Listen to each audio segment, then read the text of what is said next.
I was gonna use a wrench, but then I said, F it, let me use the pliers that already rounded out this square. It was difficult, so I said, you know what, let me go easy and take the water out first from the main way. At least I know there's no water inside. I went for the other union, loosen that, went for that union, loosen that. Alright, I loosened all three of them. I started taking it apart. I was thinking and hope the metal don't get into my fingers. I was excited because this thing should be easy. It's only, three unions. I just connected and reconnected and that's it. I went for the other one. I made sure the whole unions was clear. It wasn't all dirty and it wasn't. So I got the new one. I started spacing it out to see if it fit. And I said, oh man, it does. It's going to fit perfectly. I put the gaskets connected. I connected the first side and then I connected the other side.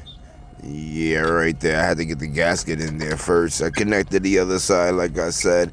And then I went to connect the top after I got that third little fake gasket, like little plunge kind of thing. I was excited because I said, man, this thing is easy. All I got to do is connect three unions and tighten them up. Still using the pliers. I said, you know what? I can't really get the wrench on it. I'm using the pliers like everybody else did.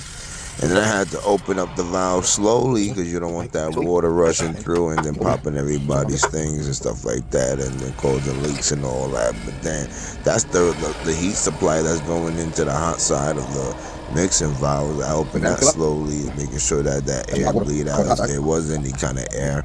And then I'm like, all right, let me open up that's going to the building, and that's pretty much it. I moved the ladder. I started letting it doing this thing. I started checking the temperature, and I'm like, all right, the temperature's going up.